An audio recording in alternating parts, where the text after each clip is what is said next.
Hello guys, welcome to this episode of Ask Pete Anything on Aussie English. I hope you guys are going well.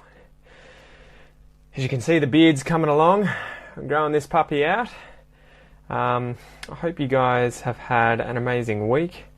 It's been a bit of a busy one for me. Been doing lots and lots of stuff. Got some news for you guys. About to move to Canberra. So Kel got the job. She got the job at the Brazilian embassy. This is my girlfriend Raquel. She's from Brazil and she got the job. She applied for a job at the Brazilian embassy and was successful at getting through. So hey Lima, hey Rocio, you guys are always here, 1 and 2. So yeah, Kel got the job in Canberra, so we're going to move up there in less than a week. Natalie's here as well. Hey Natalie. So 1 week from now, we'll be moving up. So it's like a 9-hour drive north. I have to work out what stuff I want to take with me, obviously, as I've got a lot of stuff here at my folks' place at the moment. And I can only fit so much in my car. So my car's sitting out here. It's a wagon. I can fill it up with a lot of stuff. And yeah, so that's going to be interesting. The beer is still going. Jose. So Jose's asked me, how's the beer going? The beer is still going. This is an Indian IPA. I like these beers. They tend to be really strong. So this is 1.4 standard drinks. And usually, sometimes these can be 2 standard drinks. They'll be up to like 8% alcohol. So yeah, these IPAs are really, really good. If you want strong beer, the Indian Pale Ales are really nice. And look, Lima will be happy. I have a glass of water here, I've got my beer here, and I've got a Pepsi Max here, just in case my throat starts to go whilst we're chatting away here and I'm doing this live class. And we have a ripper of a live class for you guys today. There are a lot of questions, so I'll see. I hopefully will be able to get through all of them so we can smash it out.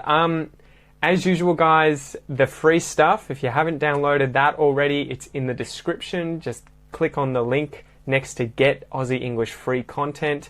There's the phrasal verb course there that you can sign up through. The Aussie English Classroom you can try for $1 for 1 month. You can sign up through that link there. There's also the Patreon link if you would like to support the podcast and support Aussie English with a donation, a monthly donation. This is any amount that you would like from $1 per month. It can be more than that. But that all goes towards supporting Aussie English. And I have a special announcement regarding that. At the moment, Aussie English has grown enough that I can now hire someone to do the video editing for these classroom videos to go on YouTube. So previously, I had just uploaded the entire video. I hadn't really changed it. I just downloaded the video file from Facebook. I would then make sure the audio matched the video, because sometimes they would get out of sync, so the audio wouldn't match my lips.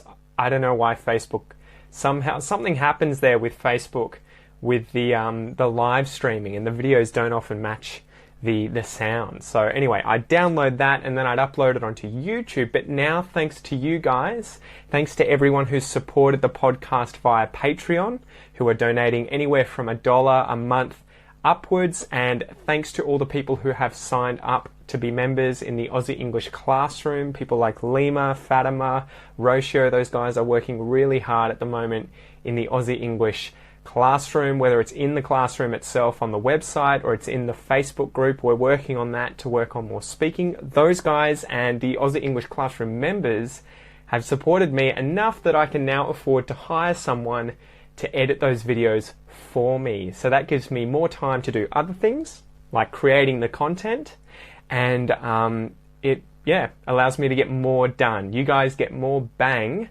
bang for your buck. So you get more for every dollar, effectively. Bang for your buck. So that's it. We're growing bigger and bigger, and it's thanks to people like Fatima, Rocio, Lima. All of you guys are amazing. I really appreciate you guys, so thank you so much. Let's just get into it, guys. So I guess quickly, just give it a like, give it a love heart if you can. That'll boost it in Facebook's algorithm. And if you have time, share it on your wall or in a group, anywhere that you know there are English learners focusing on Australian English. That really helps the podcast. And again, sharing it will boost the video in Facebook's algorithm, which is really strict these days. But I will just open up the questions and then we can get started. Might just open up these drinks as well. Although Pepsi Max is probably not the best thing for the vocal cords. Alright, so let's get started. The first question here comes from Ahmed. Ahmed has said, thank you for the way you're teaching. My question for you is how to pronounce T when it appears between two vowels. He asked about this in American English, but it's the same in all kinds of English, guys. When there's a T between a vowel and another vowel, so a vowel either side of the T, or the T is between two vowels, we get the, let's see if I can mute this, we get the T flap, okay? The T flap. It happens for Ds as well, okay? So this TD sound, it changes and it becomes, I guess you would call it, most commonly the T flap, but it can also be called the alveolar flap as well. It's similar to languages like Turkish, Spanish, and I think Russian as well. So it's similar to a D sound, but it's not the same as a D sound at the end or at the start of words. So at the end of the word good, it's not the same as that. And it's not the same as the word day, where the word has a D at the start, okay? But between vowels, it changes to the R kind of sound, that flap of the tongue that sounds like a TD kind of mix, almost an R sound, okay? So I've got some examples here to go through with you, and these are minimal pairs. So these are two words where there is only one difference between these two words, sound-wise, but when we pronounce them both quickly, we use the T flap and they sound the same. So the first word is otter, so that's spelt with a T, O-T-T-E-R, otter. And then the next word is odder, so that's two Ds instead of two Ts, odder, odder. So that is to be strange, he's weirder, he's odder. And otter is the animal that lives in the river. Otter, odder, okay? But when we say this fast, you'll hear otter, otter, ra, ra. It sounds like this T-flappy R, D kind of sound, this mixture of all those sounds. R, okay? Otter, otter, otter. The next one is litre, so like a litre of water. This would be half a litre, maybe a bit less. And then leader is someone like President Obama. He's a leader. So that's with the D, and litre is with the T. Litre, leader, and then when we say it quickly, leader, leader, leader, leader. One last example here is writer, someone who writes, a writer, and rider, someone who rides something, a rider. He's a bike rider. But when we say them fast, rider, rider. So I've got three tongue twisters here for you. The otter is odder than you think. The otter is odder than you think. And when we say this fast, the otter is odder than you think. Okay? The next one is the leader drank a litre of water. So that's with the T flap. Okay? When we say this slowly, the leader drank a litre of water. But when we say it fast, the leader drank a litre of water. Litre. Very quick there. The last one here is the bike rider is the writer of the book. The bike rider is the writer of the book. But when we say it fast, the bike rider is the writer of the book. All right, so that's it. I'll do these next to one another so you can really hear this difference, and then I'll talk about exactly what I'm doing with the tongue and we can finish up. So, otter, odder, otter. The otter is odder than you think. Litre, leader, leader. The leader drank a litre of water. Writer, rider, rider. The bike rider is the writer of the book. Alright, so a quick thing. What am I doing here with my mouth? Alright, and I know the beard's in the way, so I'm sorry about that, but I'll give you a look. I'll give you a look, okay? Hopefully it's not too gross.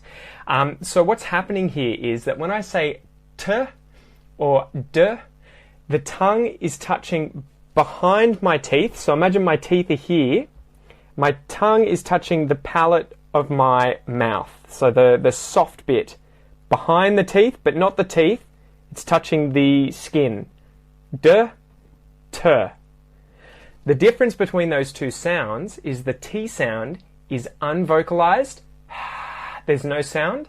Whereas the D sound is vocalized. There is sound. Da, ta, da, ta.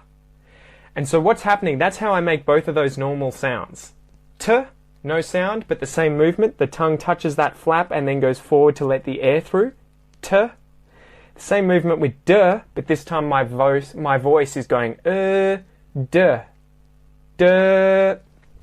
What happens with the T flap is that my teeth are here, the tongue is here, and when I speak quickly, I'm already making noise, right? Because I'm speaking. I'm saying rider, order, leader. There's noise coming out of my throat, right? So I'm already making noise, and what's happening is the tongue here flicks to go to make this T or D sound, but it does that. Leader, rider, okay, order. It's just touching for a second. It's just going flick. It's flapping. That's a flap. So it's the teeth are here, the skin is here, the tongue would normally come up here and then come back down. T, d, but in the case of the T flap, it's going dr, r, like that, okay? And it can flick forward sometimes as well. But that's what's happening. They're the mechanics of the T flap. So I hope that helps, Ahmed. All right, next question, Roshio. Roshio had a few questions, but we'll go through the first one here. What's the meaning of to call it quits? Roshio wants to know, what does to call something quits or to call it quits mean? Okay, so there's a few different definitions here. The first one, to call it quits, if you call something quits, that is to stop working, okay? I've got a few jobs to do around the house today, and then after that, I can call it quits for the day. So it's like for the day to end. For me to stop working, to end all my work, I'm going to call it quits at 5 p.m. Stop working. Number 2, to end a partnership of some kind. So often like a romantic relationship. So imagine Kel and I broke up, we called it quits. We ended our relationship, it stopped, it ended, we called it quits. So we quit the relationship, we called it quits, okay? And I guess call, think about it like you're saying quits, okay? I'm calling out, I quit, I'm calling out quit. I'm calling it quits, quits.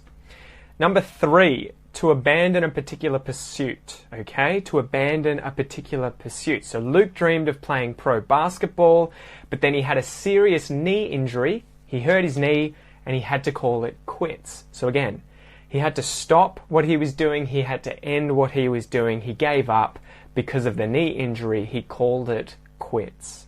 Number 4 here is to acknowledge that a debt has been paid. So the debt has ended. Imagine I bought a house and I have to keep paying for the house, but then I pay the house off. I completely pay for the house. I can call it quits. So I've paid that off now. I've paid back the bank. So now we can call it quits. We can call it quits. The basic thing there, guys, with all of those, you'll see the thing that they have in common is for something to stop, for something to end, for something to be called quits. Okay, so I hope that helps Roshio. The second question that Roshio here had, she had, what's the meaning of to cross? To cross, okay? But this time when you cross someone. So for example, you can't have people around who are going to cross you like that. To cross you, okay? So there's 2 different meanings for the verb to cross. The first one, and I'm sure you guys will know this, imagine that you have a road here. You're standing on this side of the road.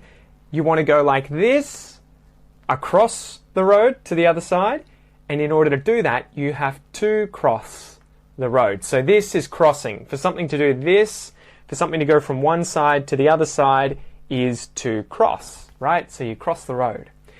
If you cross someone, And I guess have in your head, it's kind of like someone's trying to do something and you move in front of them and prevent them from doing it.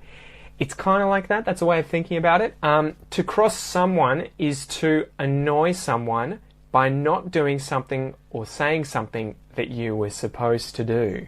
Okay? So for example, if you cross the mafia, they'll kill you.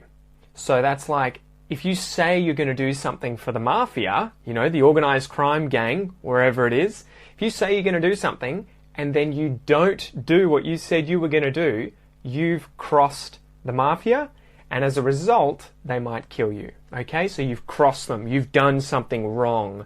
You didn't do what you were meant to do, what you said you would do, what you were supposed to do. You've crossed them.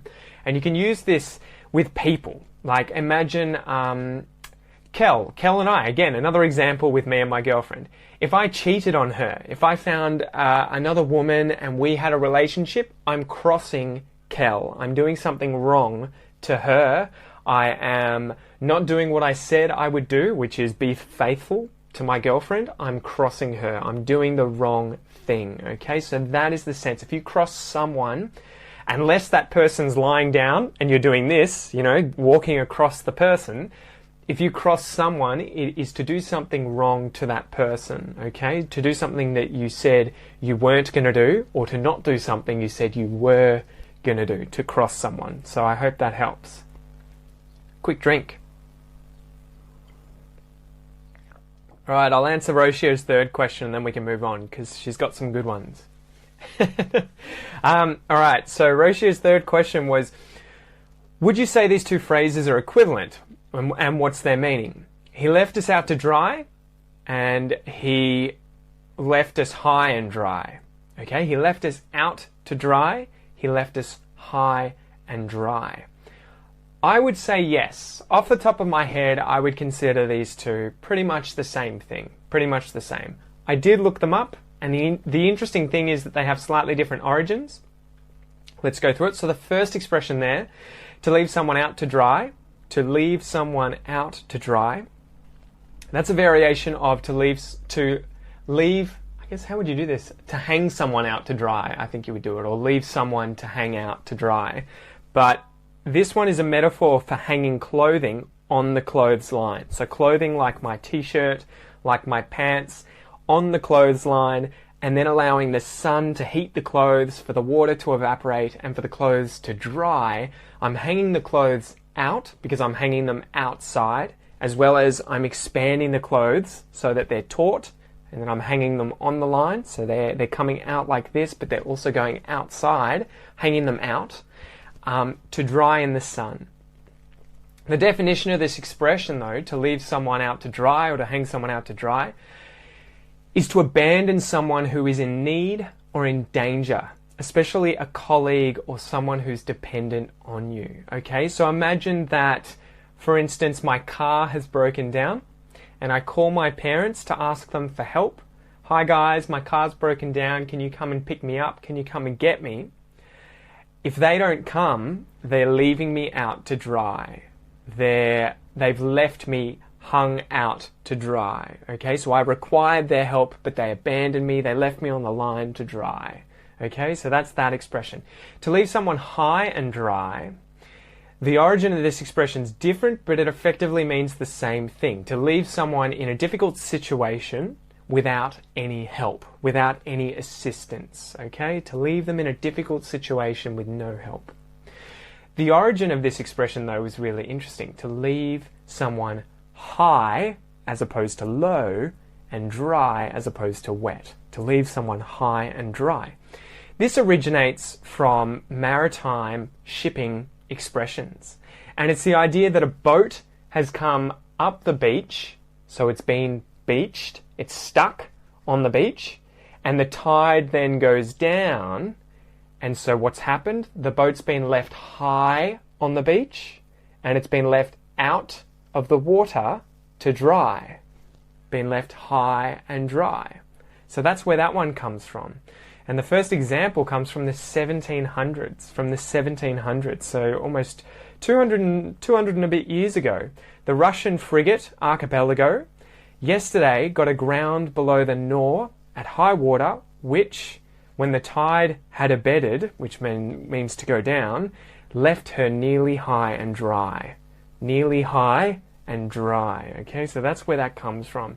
Basic thing there, guys, to leave someone out to dry, to leave someone high and dry, is to abandon them, to not give them help when you could have. All right, I hope that helps, guys. I hope that helps. Another drink.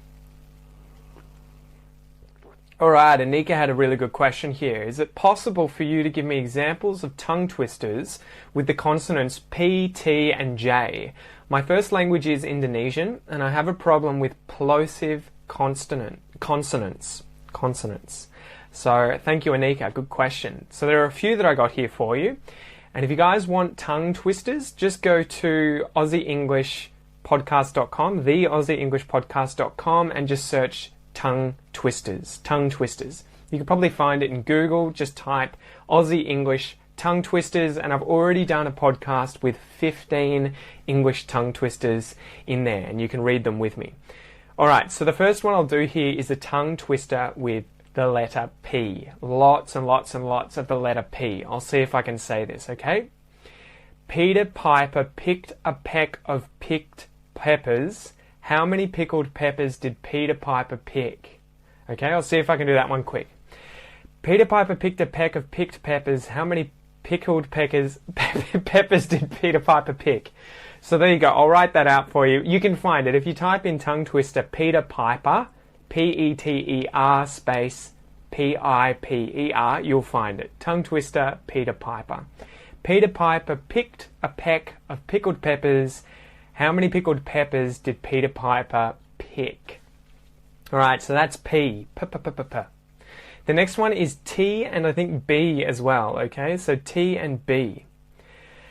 To begin to toboggan, first buy a toboggan, but don't buy too big a toboggan. Too big a toboggan is too big a toboggan to buy to begin to toboggan. That one I find easier. That one's easier, but that's a good one. So just type in toboggan, T-O-B-O-G-G-A-N, tongue twister, and you'll find that one. Toboggan. It's the thing that people ride on in the snow, a toboggan. Kind of like a flat slide kind of object that you slide across the snow with, a toboggan. I'll do it again for you guys slowly. To begin to toboggan, first buy a toboggan, but don't buy too big a toboggan, because too big a toboggan is too big a toboggan to buy to begin to toboggan. So I'll do that one quick for you. To begin to toboggan, first buy a toboggan, but don't buy too big a toboggan. Too big a toboggan is too big a toboggan to buy to begin to toboggan. Bam! Got that one. That one's easy. That one's easy. So that's T and B. T and B. The next one, I've got two, and this is J, okay? The J sound. A gentle judge judges justly. A gentle judge judges justly. Okay? So a gentle judge judges justly. That's that one. A gentle judge judges justly. The second one, because this one was short, so I thought I'd give you two. The second one here is James jostled Jean while Jean jostled Joan. And I guess to jostle would be like to grab someone and move them around, you know, and do this. This is to jostle someone. J-O-S-T-L-E, to jostle. Jostle. So James jostled Jean while... Hold on, we're back. Got a phone call. God damn it. So James jostled Jean while Jean jostled Joan. Jane jostled Jean while Jean jostled Joan. So there you go, guys. Those are the three tongue twisters for P, T, as well as B, and J. If you need to find these, I'm sure that all of these sorts of tongue twisters, just type in, English tongue twisters, and then look in YouTube, and you will find people like me saying these for you. I'm sure that most of these ones, like the Peter Piper, To Begin to Toboggan, and the James jostled Jean, I'm sure you'll find those on YouTube, and that is what I would do in order to practice my pronunciation of those more difficult sounds. It's probably what I need to do more often at the moment in Portuguese and in French. Alright, so next question. Alright, Sergio's question. Sergio Sergio says, good morning, and thanks for your email, Pete. It's because I sent an email out this morning asking everyone for questions. So Sergio gets a bit unsure. He's a bit confused about the verbs to rip off, to rid of, or to be rid of, to get rid of something, to erase something, to delete something. I don't know if this is common in English, or in non-English speakers, but I'd like your reply. All right. So there's a few different verbs here. To rip off. Firstly, to rip off is a phrasal verb. This is to rip, right? That's to rip. If I rip, I'm doing this. But if I rip off, I'm doing it so this thing comes off. Simple enough. To rip something off. If I just rip, it's that. If I rip off, it's that. So that's to rip off, literally. Literally, that's what to rip off means. If I rip someone off, that means that I have charged them too much money for something than I should have. So for instance, if someone had charged me I'm looking at my car, if someone had charged me $1 million for the car that's sitting outside in front of me, which is definitely not worth $1 million, I could say that they ripped me off massively. They ripped me off. They charged me way too much money. It was a rip-off, that's the noun, a rip-off, but the action was them ripping me off, okay? So to rip someone off is usually, in that sense, to charge someone too much money for something, and it's usually deceitful. So the person didn't know any better. They didn't know that this thing shouldn't have been that much money, but you still charged them and you got the money, you ripped them off, okay? They were ripped off by you. So that's to rip something off. To rid, this time with a D, R-I-D, rid instead of rip. Rid, if you rid yourself of something, that's to get rid of it. So if I rid myself of these ripped off pieces of paper, I put them in the trash, discarded them. I've gotten rid of them, I've ridded myself of those things. So you can use either of those. To get rid of something will be the most common one, and that's the informal way of saying to throw something out, to discard of something, to get rid of something. But if you want to use a little more formal English, you can say to rid yourself of something. So I'm going to rid myself of this thing. I'm going to get rid of it. So that's to get rid of. To erase something. To erase. So this time it would be like the thing has been written down. It's like it's information. But erasing it would be removing that information. Could be on a computer. It could be that someone has, see this writing on this paper? I don't know if you can see it. It's probably too bright. There's writing on this paper that someone has written here. So if I was to write on this paper and then I went over the top and removed the writing, imagine it's pencil, and I've used an eraser, hence the name eraser, I've erased the writing. I've erased it, okay? I've used an eraser to erase it. So it's similar. It's similar to those other ones, but it's to remove, to rub out, to delete something, but it's usually like a kind of removal of information, and it could be on the computer as well. If I remove all the information on these computers here, on my phone, I've erased the information. So that leads into delete, and delete is sort of the same, but it has to be kind of data on a computer, on this camera here. If I erase everything, if I remove everything, if I get rid of it, I'm deleting it. So it's information in a computer's memory. I accidentally deleted this video. I deleted a Word document. My dad came in and deleted my games from my computer. So I hope that helps, Sergio. Excuse me, guys. All right, Michelle's question. Michelle has a question here. What's the difference between a proverb, a quote, a saying, a phrase, an idiom, and an expression? That was a very good question. I didn't know these. I had to look them up. So I'm going to try and go through these from simple to more advanced. A phrase is a sentence. So I guess it could be even less than a sentence. It could be a single word. It's something that's said, right? Anything that's said is a phrase, usually like a single clause, so a single piece of a sentence. Yeah, a single clause, a component of a clause.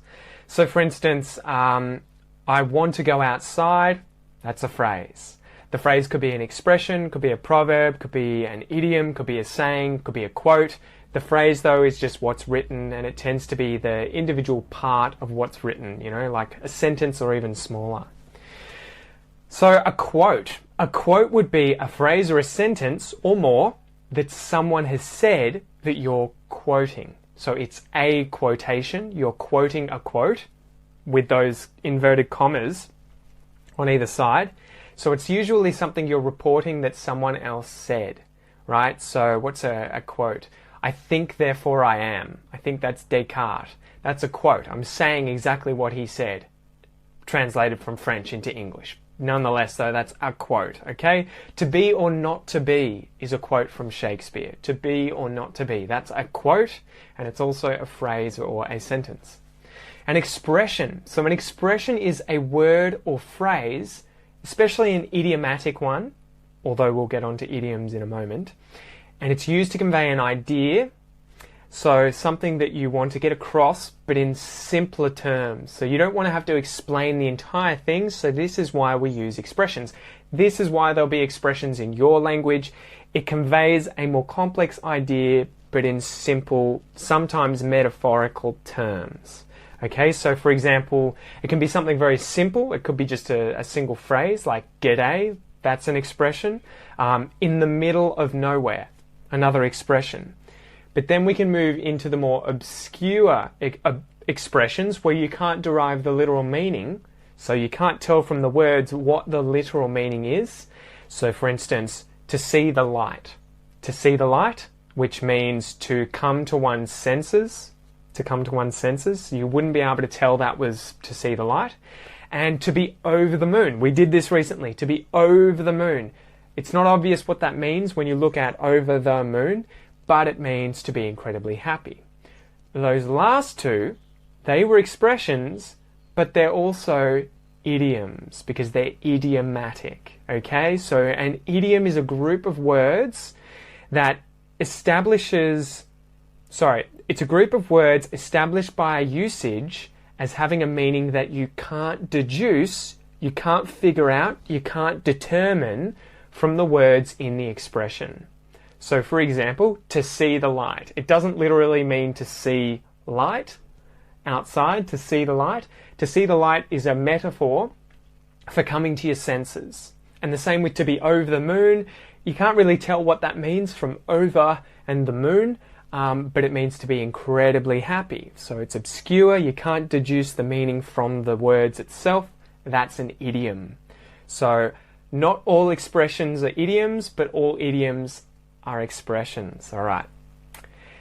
The last two, a saying. A saying is a short, pithy, I guess is kind of like clever, short, pithy, commonly known expression which generally offers advice or wisdom.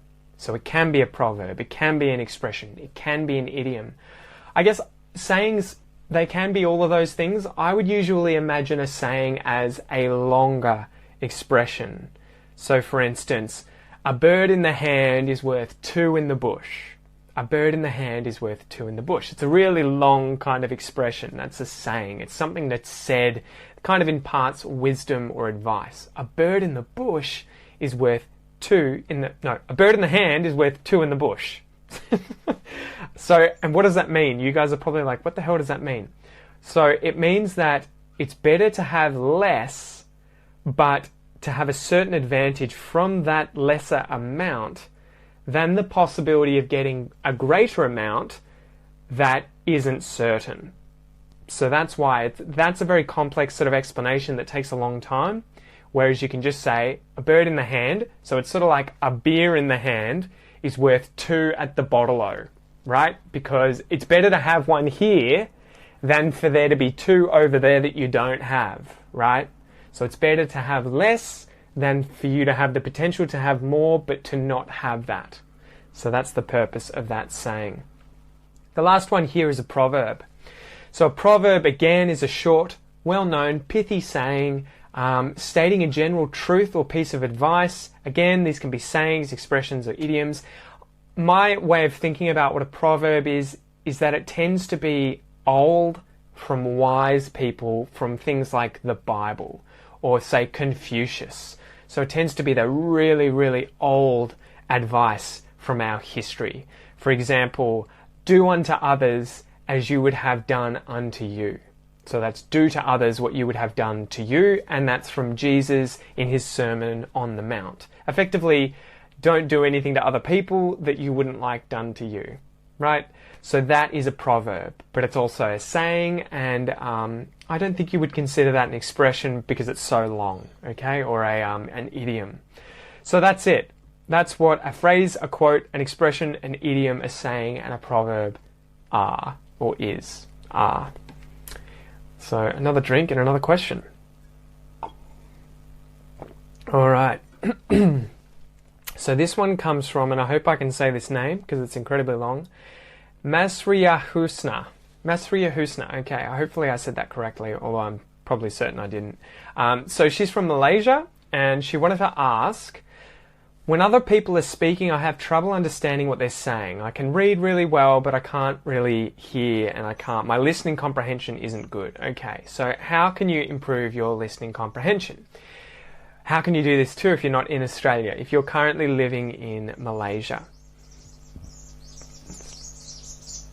Don't know if you guys can hear those birds going nuts outside, going crazy, these birds. Alright, so how can you improve your listening comprehension? By listening.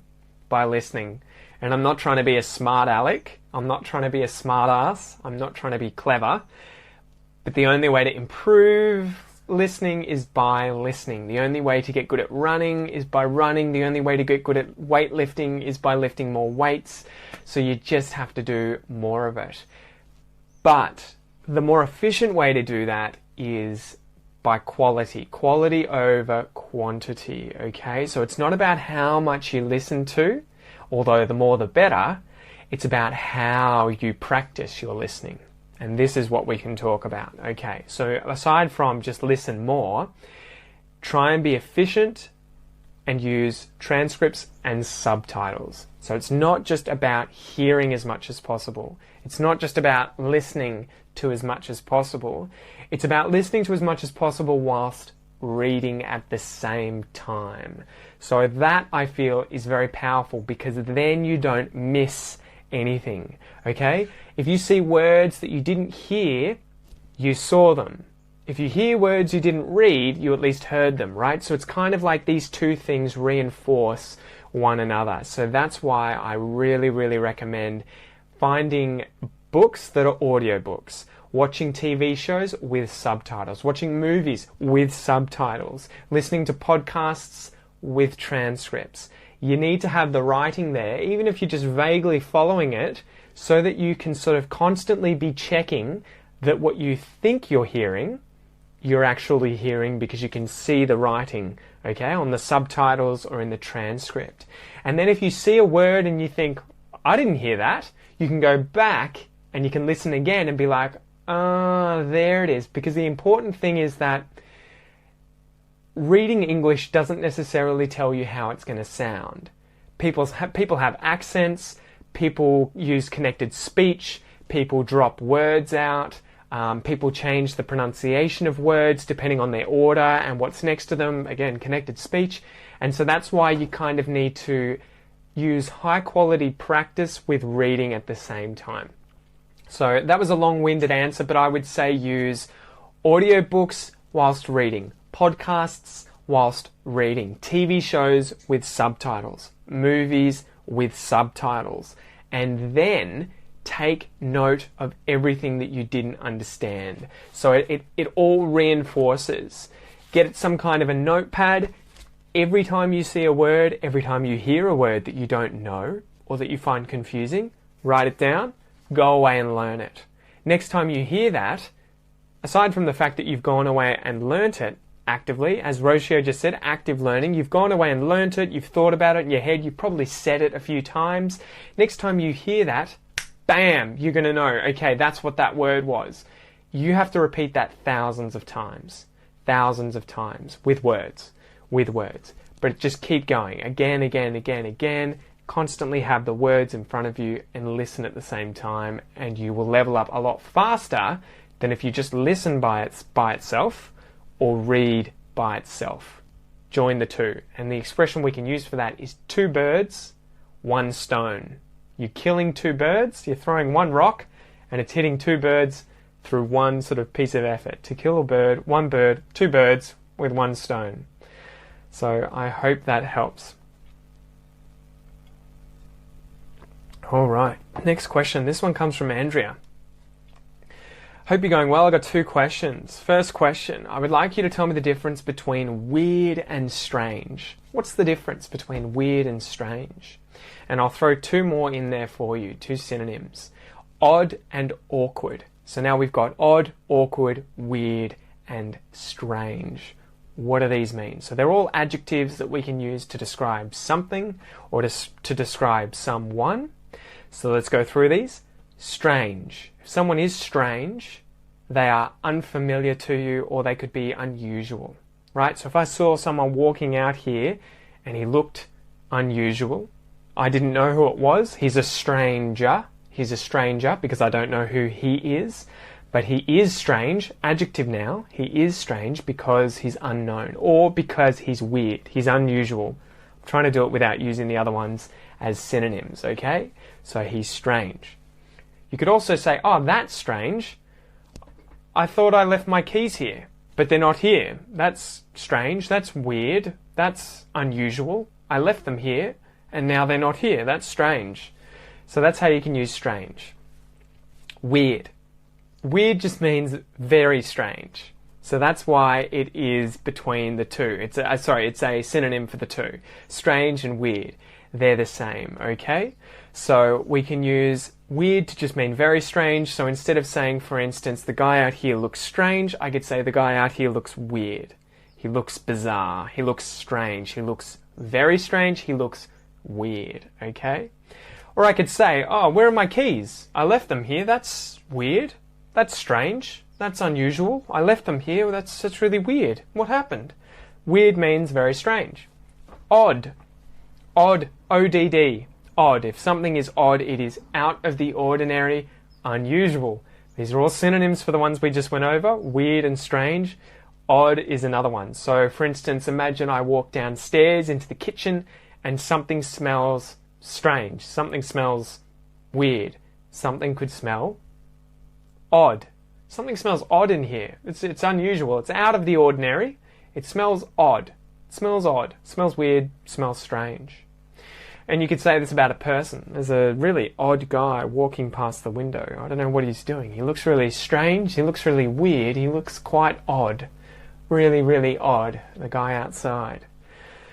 The last one is awkward. Now this one is a little different. Okay, so odd, strange and weird tend to be all the same. They tend to be interchangeable. You're not going to get in trouble if you use these interchangeably. Odd, strange, weird. No one's going to get offended. I mean, you probably wouldn't say to someone directly, you're really odd. It's not the word that itself that will have offended there. It's the fact that you've said that thing to them. So don't worry about offending someone by saying these words in front of them. Just don't say them to them. But awkward means uncomfortable or possibly embarrassing. Okay, so an awkward person, they can be strange, they can be weird, they can be odd, but it's usually because it leads to an uncomfortable kind of weird situation, right? So you just feel like, ooh, this person's kind of... The situations that are arising from me talking with this person make me feel uncomfortable or they're embarrassing. So this person's really awkward. Awkward. But we can also use it for sort of clumsy, or at least not very adept at doing something, you know? So if I walked in here and I tried to sit down and I kind of went like that, you know, like Kramer from Seinfeld, right? If I was like that, you could say, he's very awkward. He's not very, you know, he's very clumsy. He's very awkward. So going on a first date with a girl can be very awkward because it's uncomfortable. You can get embarrassed. You don't know what to say. It's awkward. Or you could say he's an awkward kind of guy because he always says the wrong sort of things. You know, so if someone walked inside and said, I can smell feet, That's a very awkward thing to say. You'd be like, you're a very strange person. You're a very awkward person. So I hope that makes sense. Andrea had a second question here. She wanted to know the difference here between true and truth. True and truth. What are the differences? What is the difference between true and truth? Okay, so true, if something is true, it is an adjective. It is that thing is it, right? It is a way of describing something. The thing is true. The sentence is true. The phrase is true. The story is true. We're describing it as being real, as being accurate, as being precise, as being exact. It's true. That thing is true. The story's true. You could also say things like, he is a true blue Aussie bloke. He's an authentic, real Aussie. He's a true blue Aussie. Okay, so true is the adjective. Truth is a noun. It's not an adjective. So you have a truth or you have some truth. It tends to be immeasurable. So you would probably have just some truth, I guess. So yeah, I guess it would be that. Truth, okay, so the quality or state of being true. So it's a fact or a belief that is taken to be a fact. Okay, a truth, the truth. So, for instance, you need to accept the truth. You need to accept what is true because it is the truth. So tell me the truth. Tell me what is true. I want to know what the truth is. I want to know what is true. That's scientifically true. Or that's a scientific truth. Okay, so you can rearrange these things sometimes so that as long as you're using it correctly with a noun or using it correctly with an adjective, they're interchangeable potentially. Shakespeare writing is full of truth. What Shakespeare wrote was true. Anyway, that's the difference between true and truth. True is an adjective and truth is a noun. The truth. All right, one more question here. Oh, Imran. Okay, so Imran asked, or he said, how are you going? Could you please answer the following question for me? How do we use the grammar structure to be plus to plus infinitive verb? Okay, so this would be like to be to go, to be to smoke, to be to do. That was really advanced, so I had to look this up, and he's got some examples here. You are not to smoke in this area. You are not to smoke in this area. The Prime Minister of Australia is to visit the United States next week. The Prime Minister of Australia is to visit the United States next month.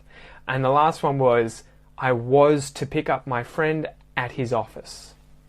So why do we use this? And that was a really good one. That was really good. I had to actually look this up because although I know it, I recognize it, I probably wouldn't use this when speaking, but you may come across it when reading. So if you are to do something, it means that you must do that thing. You have to do that thing. You need to do that thing. You are to do it. You are to do that thing. So it's necessity, it's obligation, it's duty, it's imperative. Just think of it as a synonym for those three things. Must, need to, have to, are to. So let's go through some of these examples, okay? So, what have we got here? All right, so if you are to do something, you are to turn in your assignment on time. So you have to turn your assignment in on time. You need to turn your assignment in on time. You shall turn your assignment in on time. You must turn your assignment in on time. Or not at all. Okay, so that's kind of like it's required. It's an obligation. It's a duty. You have to do this thing. You need to do this thing. You are to do this thing. You must do this thing. You shall do this thing. These are all synonyms, guys. These are all synonyms. But the most common one that you're going to hear here, in fact, the most common two that you will hear, that you are to hear, if you were forced to do it, are going to be to have to do something and must do something. They're the ones that I would gravitate towards using. I have to do this. I must do this. I probably wouldn't say I am to do this, okay? It's very, very, very formal. So let's go through another example. All right, so imagine you are required, we'll try and use other synonyms, you are required to wake up this morning, get dressed and be ready by 8 a.m. So you have to get out of bed. You have to get out of bed at 8 o'clock to get dressed. You have to get out of bed. You shall get out of bed and be dressed by 8 o'clock. You need to get out of bed and be dressed by 8 o'clock. You shall get out of bed and be dressed by 8 o'clock. And the very last one with are to be, you are to be out of bed and dressed by 8 o'clock. So they all mean the same thing. It's required, it's imperative, it's an obligation, it's a duty. Any of that sort of stuff. You need to do this, you have to do this, you are to do this, okay?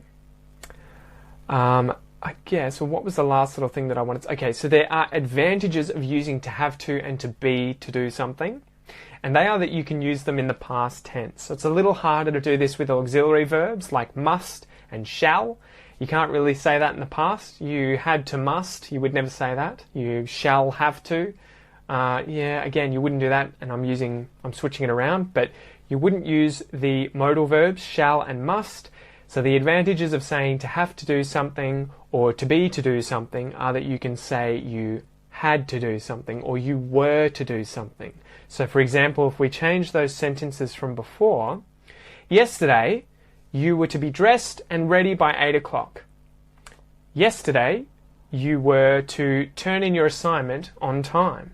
You were to do those things. You needed to do them. You had to do them. And the other ones were, yesterday you had to be dressed by 8 o'clock. Yesterday you had to turn your assignment in by 8 o'clock. So you get it. To be to do something, to have to do something, you're required to do it.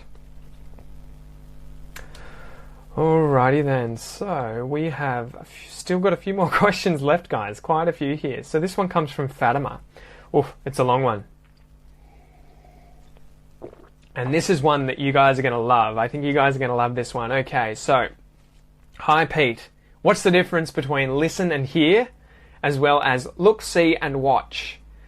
Man, I went down a rabbit hole looking into this one to try and answer this, because although it's intuitive for me, although I know how to do it, I don't know how to explain how to do it. And I'm sure you guys know this feeling in your language. You can do it, you just don't know how you do it. Okay, so to listen versus to hear. Let's go through that first. How do these compare? To listen to something, to hear something. So the first thing there, I want you to notice the difference between these two. You listen to something. Listen to, listen to, listen to. I want you to never forget that. Listen to something. It's not listen something. Listen to, listen to, listen to. Okay, so practice that a lot. Listen to something. Listen to something. Everyone that I have classes with gets that wrong and they say, I listen something. Listen to. Hear. I hear something. I don't hear to something. I hear something. I listen to something. So I've repeated that there a lot. Listen to, listen to, listen to. Never forget it, guys. Listen to something. All right, so let's go through these. To listen to something, it describes an intentional activity, something you're doing intentionally, you're doing it on purpose, you're actively doing it, and it is where you are, I guess you could say, you're hearing the thing actively. So you're actively hearing, you're trying to hear it, but you're concentrating, you're focusing, you're listening, okay? So you guys are all currently both able to hear me, you can hear me, but because you're concentrating, what's he saying? What does he mean? You're listening. Because you can hear what I'm saying, you know what I'm saying, you're listening, okay? So when you listen to someone actively, you're trying to hear them, but you're also trying to actively learn what they're saying, okay? So it's that paying attention aspect. You can hear something without knowing what it is, without knowing what they're saying, without actively wanting to hear it or wanting to listen to it. If I heard music outside, I couldn't hear what song it was, I can still hear it. If I was listening though, now I'm paying attention and I'm trying to work out, what is that? Ah, that's the song. I love this song. Now I'm listening to it. Yeah, I know this song. I love this song. I'm listening to it. I'm listening to it. I can hear it and I'm listening to it. Whereas if I was just typing, Oh, there's music, yeah, I can hear it, but I don't know what it is. It's out there somewhere. Yeah, oh, I can hear birds in the yard, but I'm not sitting there going, listening to the birds, right? I can hear them, but I'm not listening to them. So that is what I'm trying to get there. You listen to your favorite kind of music. You can hear music playing somewhere, but you're not focusing on it. You listen to someone talking outside. Maybe they're around the door and you're listening. You can hear the words they're saying and you know what they're saying. You're listening. It's active. If you just, you could hear that sound of them going, but you weren't paying attention, you can just hear them. Oh yeah, I can hear them outside, but I'm not listening. I can hear them, but I'm not listening. Okay, so that's those two. So listen can't necessarily be replaced by hear in examples. For example, what kind of music do you listen to? You would never say what kind of music do you hear unless you are asking the person. So you can hear music outside. Do you know what type it is? Do you know what type of music that is that you can hear? If you're asking someone about the general kind of music they always love listening to, that's when you have to use to listen to. She does the talking all day and I just sit there and I listen because I'm paying attention. You haven't listened to a word that I've said. That is that you heard me, but you didn't take notice. You weren't paying attention. You could hear me talking, but you didn't listen. Okay? We listened to the silence. We listened in silence as the names of the dead were read out. So imagine that it's a war memorial. People are reading out names, and you're listening to the names. You're listening. Anyway, so that's some examples there of where you would say listen without saying hear. Here are some examples where you would say hear, where you can't say to listen. She heard a noise outside. So imagine you're in bed and you woke up and you heard something outside. You didn't know what it was. You're not listening to it because it just happened. You didn't mean to listen, but you heard it. It just happened and you received it without actively trying to listen to it, right? So that's, you heard the noise outside, but you can't say you listened to the noise outside because that would be like you're standing next to the window and you're like, yeah, I can hear this. I'm paying attention. I'm listening to this thing. My grandfather's getting old and he can't hear anymore. So now we're talking about the ability for sound to go in here and for your head to perceive that sound. That we say is to hear. That's to hear. Whereas if he lost his hearing, of course he can't listen because he can't hear, right? So you kind of need the one without, you need the one, you need to be able to hear to be able to listen. And you heard a woman yelling in the street. You couldn't hear what she was saying because you weren't listening, but you heard that woman just screaming out. All right, so that's to listen versus to hear. Let's go through a few, examples here of where you can use it interchangeably too. So listen and hear, when can you use these both interchangeably? I heard a really interesting program on the radio last night. I heard it. But you could also say, I listened to a really good program on the radio last night. So I guess this is sort of like where we're reporting that we listened to the thing. Now we can say we heard the thing. So you might say to someone, have you heard this song before? And they'll say, yeah, I listen to this song all the time. I love listening to this song. Yes, I have heard it before. You can use these interchangeably. An audience gathered to hear him speak. An audience gathered in front and they were like wanting to hear. They wanted the sound to go in here. They wanted to hear him. But the audience gathered to listen to him speak. So now they're paying attention. So I hope that makes sense. Let's sum up. If it's an active thing, you have to be able to hear. But if you're actively paying attention, that's to listen to something, or it's just to listen. If it's inactive and the sound just comes at you, like you woke up because there was a bang outside, you heard the sound. It wasn't active. You weren't trying to hear it. You weren't actively trying to hear it. It's not to listen, it's to hear. And then it can be used interchangeably when I guess you're doing both, I guess at the same time. I'm trying to think how to best explain where you can use them interchangeably. We can hear him, yes, we can hear him, yes, we're listening to him. So things like someone talking, a TV show, a radio thing on a program on the radio, that's when you can use both. To hear it, yeah, we heard it. Yes, we listened to it. All right, so we've got look, see, and watch as well. It was funny. This question was like 6 words long. What's the difference? But it's a very long one to answer. All right. So Fatima wants to know, what's the difference between look at, see, and watch? Can they be used interchangeably? No, they cannot. These cannot be used interchangeably. I mean, sometimes. But by and large, most of the time, no. Okay, no. So let's go through these one by one. All right. Look at something. This is like listen to something. You have to use at. You can say to someone, look, as in just look. But if there's an object, for instance, the beer here, and I'm looking at the beer. I'm looking at the beer, okay? So remember, look at.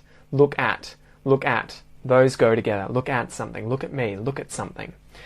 So to look at something, if I look at this beer, it's me doing that. It's that movement. It's directing my eyes towards the beer. That's the movement. That is to look at something, okay? So it's having gone from here to this. So I'm locking on and I'm looking at the beer, okay? To look at the beer. So I'm looking at my camera. I'm looking at the comments. I'm looking at the car outside the window. I'm looking at that thing. So that is usually something that is not moving, that is not doing these or changing. To look at something. If I see something, okay, to see something is to perceive it with the eyes. So this one comes after looking at something, right? In order to see something, you have to look at it.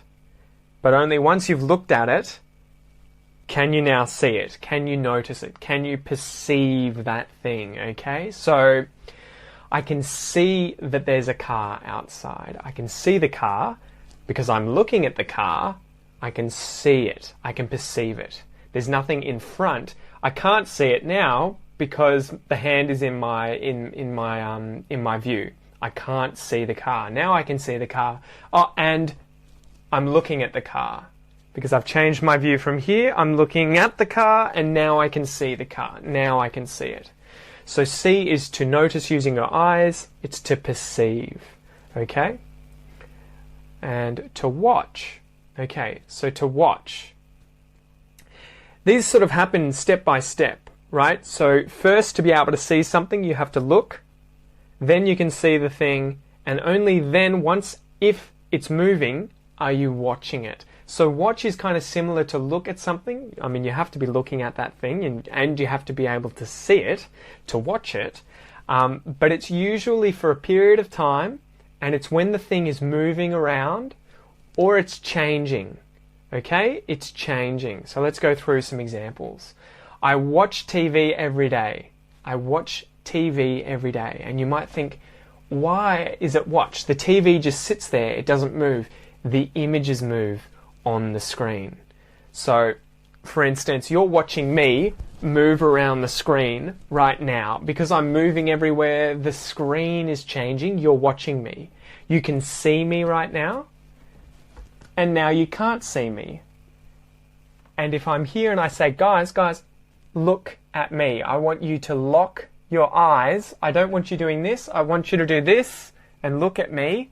Look at me. Okay, so you have to look at me and then you can see me. And then if I'm moving, the screen is changing. You're watching me. Okay, so you watch TV. You always watch TV. You could also say, I watched my son grow up. He grew up from a baby into a teenager into an adult. So he changed and I saw it. I was looking at him every single day of his life. I watched that change occur. Okay, I watched him grow up. So we use see and not watch when we talk about going to things like sports matches or public events like going to the movies, going to the theatres. That's when we'll say, I saw a match. I saw that match, that footy match. I was there. I saw it. I went to the movies and I saw that film. I saw it. We will say watch when the thing was on TV though. I watched TV and I saw that movie. I watched TV and I saw that footy game. Or I could say I watched the footy game on TV. I watched the movie on TV. But the TV is usually what requires you to say watch instead of see. Although with that you could probably say, yeah, I saw it on TV. It's not too much of a big deal, okay? But let's go through some comparisons here, okay? So I can see the TV. The TV is in the room and I can see it with my eyes. In order to see the TV, I have to look at the TV. And if I turn the TV on and everything starts moving on the screen changes. Now I'm watching the TV. I'm watching the TV. I have to see the TV there. There has to be nothing in front of the TV for me to see it. In order to see it, I have to look at the TV. And once the TV's on, I can sit there and I can watch it. So it's like I'm actively paying attention. I'm watching everything change. That's kind of like listen to, right? Where you have to actively be paying attention. So to watch something, you have to be paying attention. The next one more example here and then we'll finish up. So imagine there's a dog outside. There's a window behind me, guys, and there's a dog out there. I could look at the dog, that is just my eyes going like that. You know, it could be a second, it could be a year. But to look at the dog is to just have my face facing the dog. To see the dog is for there to be nothing in front of it, so I can see the dog. And then if the dog starts moving around, now I'm watching the dog. I'm watching it because I'm looking at the dog and I can see the dog, but now the dog's moving. It's an active process now. I'm watching the dog, right? I'm watching it. So that's to look at, to see, to watch. To look at just requires you to face that thing and your eyes to be locked onto it. To see is to perceive with the eyes. I can't see you guys. Now I can see you. I'm looking at you guys, but I can't see you. Now I can see you. If you guys start moving, I'm watching you guys. I'm watching. So I hope that makes sense. And I hope that answers your question, Fatima. I hope that was a good one. Very good question. All right, guys, we've got one left and then we'll finish up. And this is Lima's. I hope she's stayed the whole time. Far out, we've gone 1 hour and 10 minutes. You guys asked a lot of good questions today. This is awesome. This is absolutely awesome. All right. So Lima's question here is, what's the difference between one of, few of, some of, most of, all of? Really good question. Really good question. One of something. I have 1 can of Pepsi. I have 1 stubby of beer. So I have a single thing, it's singular. There's only 1 piece of cake that I can eat. I can only eat 1 of those, okay?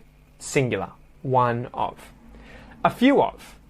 I have a few drinks. There are a few of the drinks sitting here in front. More than 1, but not many, okay? So a few of something is a small number. Usually 2, 3, 4, it's relative to how many there were originally. You know, if there's 1,000 drinks outside and 900 of them disappear, you could say, yeah, there's a few left. But it usually just means not many, not a lot. There's only a few, So a few of something. So for instance, with this cake example, the first example was there's 1 piece of cake. So everyone else has eaten the rest of the cake. There's only 1 piece left. And you're like, oh, thank God, there's 1 piece. I'm going to eat that piece of cake. That 1 piece of cake. If there's 2 pieces left, or maybe 3, or maybe 4, but the rest of the cake is gone, you can say, oh, don't worry, there's a few pieces of the cake left. There's a few left. Not many, but more than 1, there's a few. Which leads us into some. Some can be used to refer to an unspecified amount or number of something. So now it could be many, or it could just be 2. It's got to be more than 1. Some. So imagine now I have some drinks. I've got water, I've got beer, I've got a Pepsi here, I've got some drinks. Could just be 2. It could be 1,000 drinks, some. So it's an unspecified number. So imagine that the cake is there again. Okay, we've got this cake and it's chopped up. There were originally 12 pieces, but 10 of them got eaten. Now there's only 2 pieces, but there's still some of the cake left. I'm going to eat some of the cake because there's 2 pieces left. There's some of the cake left.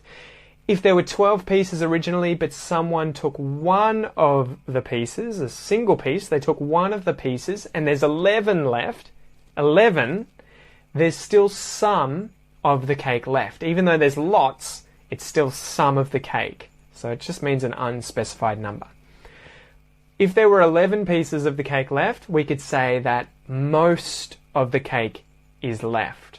The majority of the cake is left. So now it's between half and less than the full thing. Less than all of the cake. Not all of the cake, not the entire cake, but most of it, more than half, the majority of the cake is left. So now we're talking between 6 of the 12 pieces, but less than 12. So between 6 and 11 pieces, that's most of the cake. If you didn't divide the cake up into pieces and someone had just taken a bite, you could still say, oh, most of the cake is still there. So it doesn't have to be chopped up, but the majority of the cake is there, most of the cake. And the last one, all of the cake, is that if it's chopped up, but no one's taken any, there's 12 pieces still there, or no one's taken a bite, the thing is intact, the whole thing is there, it's complete, all of the cake is there. So I hope that answers your question. Anyway, guys, wow, you guys crushed it. That is like 70 minutes worth of questions. Sorry, I had no idea it was going to take that long to get through all those questions. So you guys did really well, and I'm going to go through the comments. I'm going to go through the comments and see if you guys asked any questions. Jose, how was the beer? Oh, I lost the comments here for a sec. The beer was really good, Jose. Thank you. It was really good. It's still going. It's going to be warm. Don't forget to talk about the postcards. Good one, Lima. I know. So the postcards that you guys all sent me are in a box from when I moved back from Melbourne to Ocean Grove here, because as you guys have probably seen, this is not Melbourne, this is suburbia. So this is my parents' front yard. So they're in a box. Fortunately though, as I said at the start, I am moving to Canberra in less than a week, and I'm going to have a study, guys. I'm going to have my own office, my own study, and I want to have a wall like that full of the postcards. So I will get to using them all and mentioning you guys who've sent me them all. Thank you so much, and I will give you my address when I get a new address for you to send me these postcards in the future so that I can keep building on that. All right, so Alexandra's got a question here. What is the meaning of point blank? I heard it today. This is a good one. Okay, so if something is point blank, that's an idiom because it's not obvious what it means when we just hear the words. It's that there's no way that you would miss. So if someone was shooting a gun at me, this is a gun, and they were shooting at me, but I was on the other side of the road, I'd crossed the road. Maybe I had crossed this person who was holding the gun. They were the mafia, and I'd crossed them. So I'd crossed the road, they were holding the gun out and they were shooting at me. That is not point blank. So now he's crossed the road, he's come right up to me and he's held the gun to my head. Now it's at point blank. There's no way that he will miss. If he fires that gun, it's at point blank range. There's no way that he can miss. Point blank. So that's when we use point blank. It's when you tend to be with a gun, something that you're shooting, could be bow and arrow. There's no way for you to miss. You're at point blank. You held the gun at them point blank. You shot them point blank. There was no way that you could miss. So that's a really good expression. Okay, Lima's got another one here. What does it mean to say to breeze through something? That is to get through something really easily, to do really well, to go through something, to experience something. So through could be an exam. You've got an exam, you have to sit through the exam. You have to endure the whole exam. So it's a period of time that you have to go through. If you breeze through, it's that you get from one side to the other like wind, almost like it was that easy that you just breezed through, you just floated through. So we use that quite a lot. Something that's difficult. So imagine I had an exam tomorrow. If I thought it was going to be really difficult, but then I go and do the exam, I sit through the exam, I get to the other side of the exam, I come out of where the exam was held, and I say to the people, that was easy. I breezed through the exam. What a cinch. The exam was really easy. I breezed through. I breezed through. So imagine it's almost like there's something hanging up and the wind goes through it, because there's no way for that thing to stop the breeze goes through it. It's that easy. All right. Aftab, you got me live. That's it, you did. It's beer time from Michiev. Christine, how are you going? Svenya's here. Azra, hard to say. Man, my thumb is so fat. I'm trying to click on the comments, but I keep accidentally clicking on people. Can you speak slow? Sorry, Azil. What else have we got here? So Lima's got another one. Ice cream, you scream, we all scream for ice cream. That's another good tongue twister. Alright, still scrolling, trying to find some questions. Finny, I'm struggling with the pronunciation of the R if there's a vocal in front of it, like squirrel. Alright, so that's a good one. Squirrel. Squirrel's a hard word. Squirrel, that's like the little rodent, the animal that lives in trees in, I think, the northern hemisphere, pretty much everywhere, except not in Australia. We don't have squirrels. So, okay. I'm trying to think, what do I do with my mouth right there? So what's happening there is my tongue is doing this, that kind of movement, but my jaw's closed, and then I'm saying a sound. So I guess the way of practicing that would be hearing someone say that sound, and then having your tongue flat, and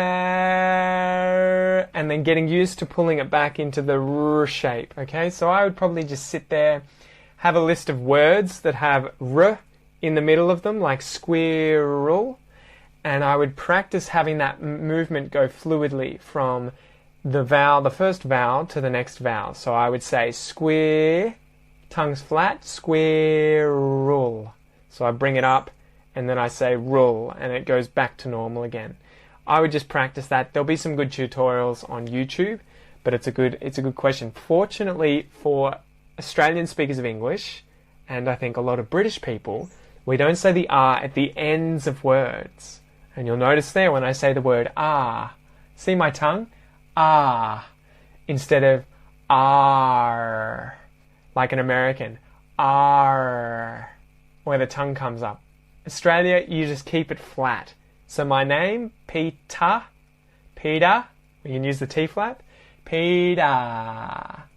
Even though there's an R at the end, I won't say Peter with the tongue coming up. So that's the good thing about Australian English. If there's an R at the end, you don't pronounce it.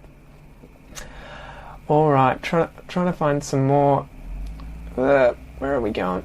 God damn, my thumbs.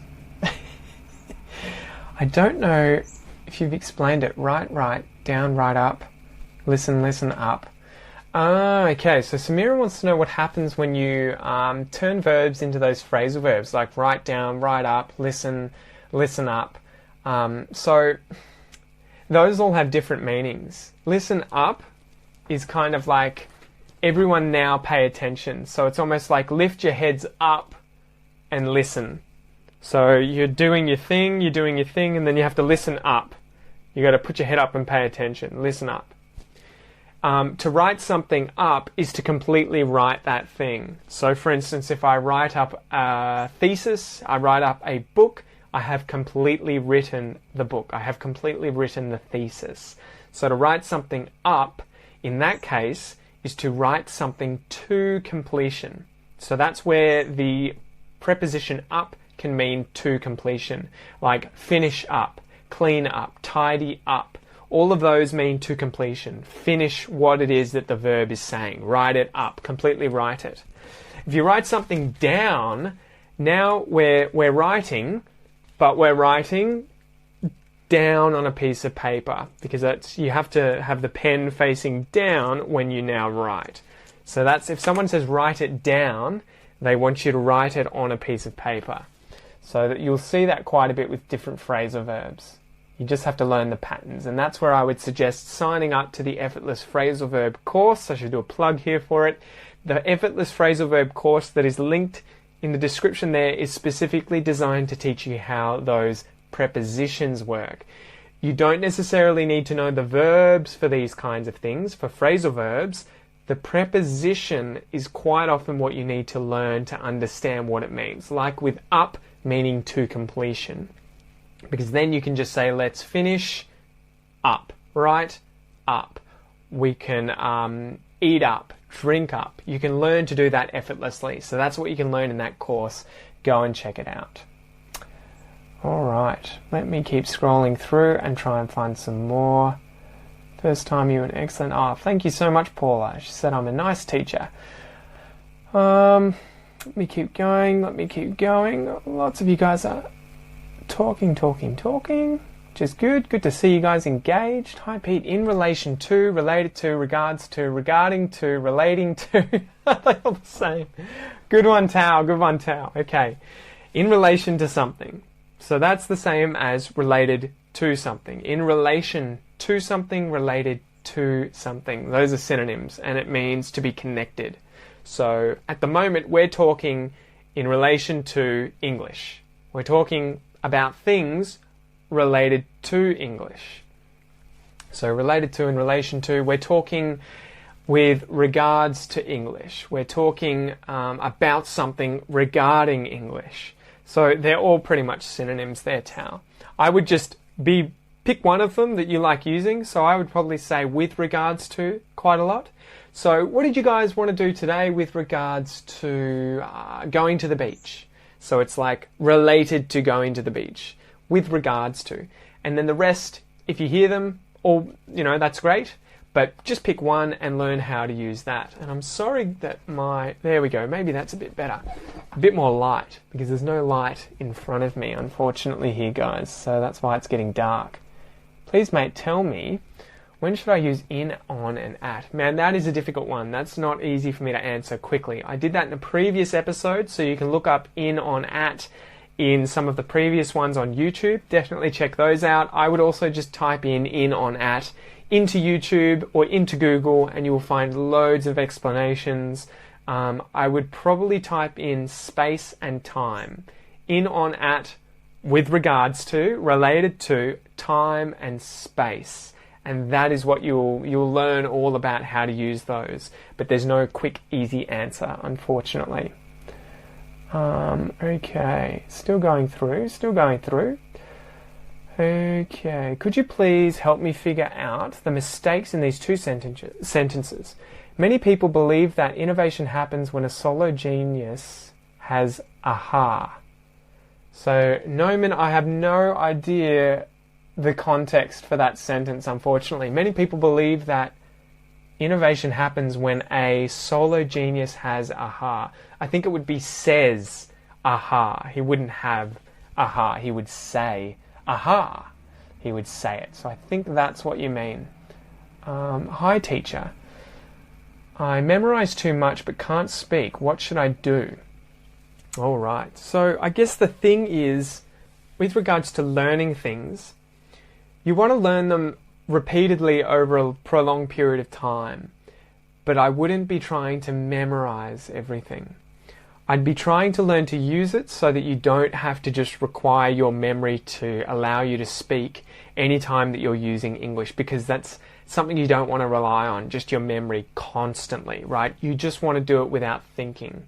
It's kind of like when I go to the gym, I don't want to have to remember every single movement. Oh, do I have to put my wrists here? Do I have to pull my elbows down like this? Do I have to use this angle? Do I need to sit like this? I do it enough where initially I think about those things, but then I do it effortlessly. and I don't have to think about the movements. I don't have to think about the components. So with memory, I would say don't try and learn things where you're just focusing on your memory. I would say learn to use them and then practice them, say them, so that your brain and your mouth, your whole body, is learning to use them without you thinking. So you don't have to constantly be thinking, what's the word again here? So you want to practice it. I would say a way of doing that would be using common sentences that you're going to use. For instance, a good example is, do you mind if I? Do you mind if I? That is a very common sentence in English. And what I would be doing with that, I wouldn't be trying to remember every single word. I would be practicing that out loud. Do you mind if I? Do you mind if I? Do you mind if I? And then my brain and my mouth, the muscles in my mouth, are going to remember that structure. So next time I want to use that, and by the way, it's a way of asking for permission. Do you mind if I go outside? Do you mind if I go to the toilet? Do you mind if I have a beer? Do you mind if we get a table at that restaurant? Do you mind if I talk to you? I would be practicing that repeatedly so that when I want to use it, I don't rely on my memory. I just say it. And so it'll come out as, do you mind if I? And then you say the rest of the sentence. So I hope that makes sense. Practice English, practice anything. Initially, you're going to have to learn it and think about it from memory, but don't rely on memory all the time for everything, okay? Try and learn it. So give yourself common sentences that you're going to say or that you're going to want to say. So like, I would like to. I would like to. Do you mind if I? Do you mind if I? I'm gonna. I would learn those chunks of English, say them together, get a sense of how they feel, and then they'll just come out. Do you mind if I? I'm going to go out here. I want to do that. And then you can just make up the rest of the sentences. But you don't have to remember every single word or the structures. You just get a feel for it. So I hope that makes sense. Boom, boom, boom. Still going through. Does C apply for TV shows? Yeah, I mean, again, so that's where it gets difficult. You could use both. I saw that TV show. It's kind of like one time it was on TV and I saw it. But if you repeatedly see each episode, you're watching it.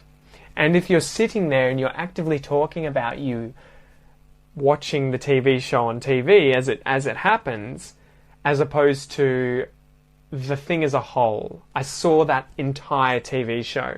I watched the entire TV show, but at the moment, I'm watching the TV show because it's happening, it's changing. So yeah, you can. It does get fuzzy, but I would just think, look at requires me to focus on the thing with my face, with my eyes. I'm looking at it. See is for it to not be obstructed, so I can see it. It's in my view. I can perceive it with my eyes. Watch is that it's actively changing and I'm focusing on that thing as it's moving or as it's changing, and that's to watch it. I can watch the thing, and to be able to watch it, I have to see the thing, and to be able to see the thing, I have to be looking at the thing. So I hope that makes sense.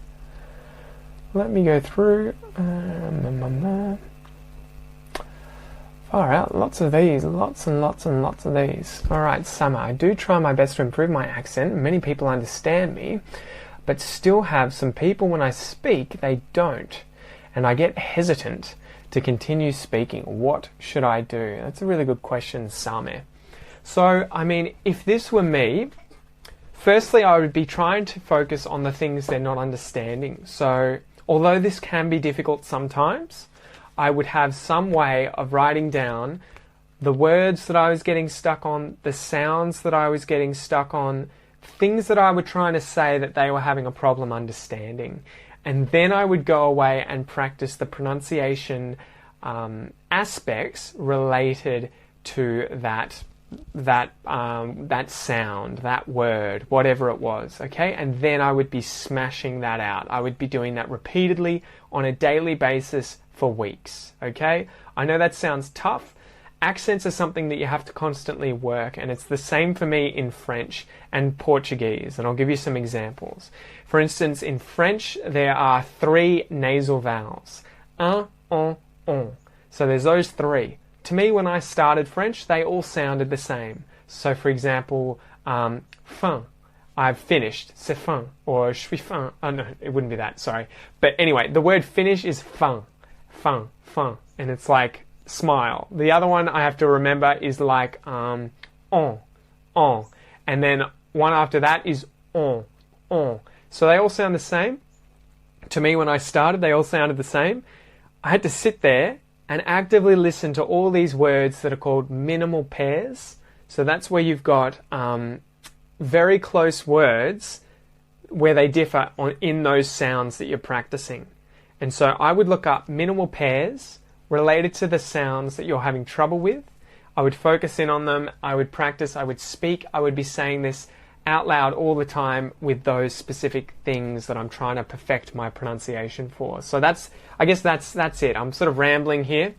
The basic thing is, first you need to find out what it is you're having trouble with pronouncing. So you find out what it is, take note of it. The second thing is look up exercises for how to fix that. Find a teacher, get lessons with someone, get them to give you exercises to help you pronounce that thing. And the third thing is to do that repeatedly, to practice it actively as much as possible for a little bit every day. Could be 5 minutes, could be 10 minutes. Doesn't have to be a long time, but just a little bit of time each day. And after a few weeks, after a few months, it'll be easy peasy Japanesey. It'll be very simple. You won't have to think. It won't be an active thing, okay? So I hope that helps, but that is what I would say pronunciation-wise, and that is what I would do if I was learning, or even now, if I want to go back to French and still speak French and say that I have to practice all over again to get those sounds happening fluidly, even though I've spent 10 years, 15 years learning French. So it's an ever continuing process, okay? Don't give up, just keep at it. It's getting dark there. It is Fatima. It's getting very dark. Alright, still scrolling down, guys. Still trying to get to the bottom here. Fatima, what if I'm watching a movie at the cinema and my friend would call me and ask, what are you doing now? I would say I'm watching a movie, right? Instead of, or should I say I'm at the cinema? You can use either of those because they're not mutually exclusive. So that means you don't have to do one and you can't do the other. You can do both at once. So at the moment, I'm sitting at my desk here. So I'm sitting at this desk. I'm located at this desk, but I'm watching the screen at the same time. So you could use both. Someone calls you up and you say, oh, I'm at the cinema watching a movie. You're doing both. I'm at the cinema watching a movie, sitting in a chair, eating some popcorn, talking to friends. You can just pile these up. You can pile them up one after the other in these sentences. So I hope that makes sense. It's been a long episode, but you nailed it. Oh, thank you, Lima. I know, I should probably finish up. That is an hour and a half that we've done, guys. We've done an hour and a half. Once again, it's getting dark, so I'll put this in front here. Once again, I want to give you guys a big thank you. Thank you for coming to class. Thank you for your amazing questions. Thank you to everyone who has sponsored the Aussie English podcast, who has donated $1 or more per month via the Patreon page. If you guys would like to do that, you can do so via the description, or you can find it on the website. I'm sure you've seen the Patreon ads that I put on the website, but it helps me. Otherwise, I would suggest signing up to the Aussie English Classroom, guys. If you're not in there already, you can try it. Remember, it's just $1 for your first month. That not only supports me and helps me do what I do, but it helps you guys learn English even faster, and specifically Australian English. So get in there and start being involved in the Aussie English Classroom and the community. Aside from that, guys, thank you so much again. Remember, 7 p.m. on Tuesdays currently, we're doing these live classes. I'm about to move to Canberra in the next week, so I'm not sure what's going to happen there with timing. Next Tuesday should be fine, but I'll have to wait and see. And yeah, again, thank you to everyone who's donated and who's signed up, because you guys have allowed me to hire someone now to chop these videos down and put them up on YouTube. So remember to get on YouTube and keep watching everything, get involved, download the transcripts, get all the free content from the website, and keep leveling up your English, guys. You can only succeed the more you do. So remember, if you've got any more questions, send them to me in a message or put them in a comment, and I will try to remember them for next week. Anyway, it's been really long. It's been really long. I'm going to have a beer, chill out for a bit, and I will chat to you later. See you guys. See you Lima. See you Hashim.